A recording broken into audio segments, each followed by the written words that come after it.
Salut, c'est Sophie. Je vous propose chaque semaine des billets d'humour sur des thèmes divers et variés pour les femmes, mais pas que.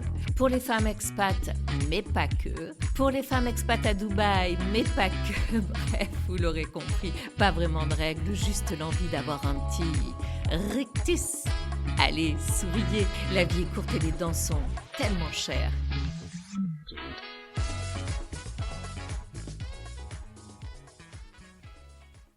À l'heure où l'on peut adopter un mec sur Internet, il n'est pas étonnant de pouvoir s'acheter une frange. Il y avait déjà des barres à eau, à air, à ongles, à chignons. Il existe désormais des barres à franges. En même temps, ce n'est pas un scoop, cela existe depuis quelques années. Mais bon, mieux vaut tard que jamais. Je ne parle pas d'un bon vieux toupet bricolé, trouvé au fond d'un magasin de farce et attrape et autres coussins à paix. Non, de la belle frange sur mesure dont personne ne remarquera le côté fake, c'est sûr. Étant pourvu d'un nombre d'épis qui rendrait jaloux un champ de maïs et d'une texture de cheveux plus encline à l'ondulation qu'à la raideur, j'étais la candidate idéale et prenais rendez-vous dans l'heure. Dans un quartier branché de Paris, niché dans un recoin en haut d'un escalier, se trouvait le salon qui ressemblait à une after pour initiés. Là, une jeune hôtesse m'accueille en me débarrassant de ma veste et un jeune homme me demande de le suivre. Après un dédale de couloir, j'arrive dans une petite salle où se trouvaient déjà 2 clientes. On me propose alors une carte de thé au design choisi et au nom évocateur. Coup de fouet, gueule de bois, mardi anti-suicide ou je vais opter pour une simple cure détox. Coiffeurs, coloristes, sécheurs, coupeurs sont tous très jeunes, ultra branchés et vêtus de noir. On se tutoie, mais pas moi. C'est dans ce cas précis où le respect à l'aîné, on aimerait bien s'en passer. Une fille arrive alors avec une grosse mèche blonde dans les mains, ma future frange, et commence par regarder ma couleur. En gros, elle m'épouille avec un air convenu, comme un acteur des experts face à une substance inconnue. Elle part faire sa colo et me prévient que ce sera long. En même temps, on accouche rarement en 2 minutes. Il est donc normal que je patiente un peu pour découvrir mon nouveau moi. Puis, un sécheur... Oui, encore une autre personne. Arrive avec... la pose sur la tête d'un mannequin et la sèche.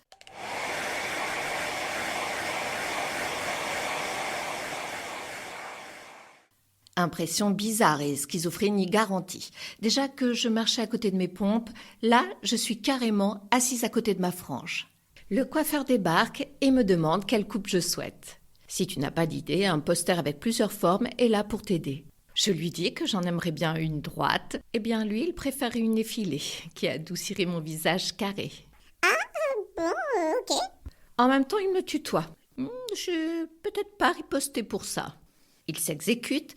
Je suis bien perplexe, mais trop tard pour reculer. Je vous rappelle que depuis le début, la chose ne m'a jamais été essayée. Vient alors le moment crucial.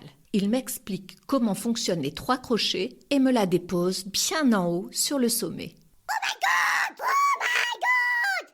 Je vous mentionne que j'ai déjà eu une frange et qu'en toute modestie, hormis les inconvénients cités précédemment, cette coiffure me sied. Mais là, que dire?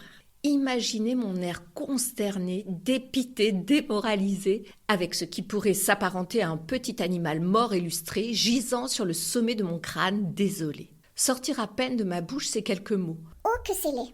Le coiffeur, qui doit avoir l'habitude, resta de marbre et me dit que j'allais m'habituer. La cliente en face de moi décida d'intervenir en me disant que ça m'allait très bien, que ça faisait un côté très Carla Bruni. La pauvre ex-première dame en aurait perdu son italien, si elle m'avait vue avec ce truc qui ne ressemblait à rien. Il faut dire que le concept est drôlement bien rodé, car comme la mèche est à ta couleur et à la forme que tu as souhaitée, tu n'as plus qu'à payer. Voire à pleurer. Discrètement dans un coin de l'escalier. Je vous assure que même dans une soirée pour déconner, je ne l'aurais pas porté. Et pourtant, je vous certifie que depuis que je sais que le ridicule ne tue pas, je ne m'en prive pas. J'ai donc filé chez mon coiffeur de quartier pour me faire une vraie frange droite sur mon visage carré. Qui a dit que le mieux était l'ennemi du bien?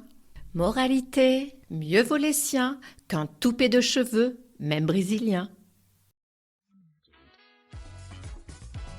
Voilà, c'est fini. Si vous avez aimé, n'hésitez pas à liker et partager. Moi, je vous dis à la semaine prochaine pour un nouveau billet.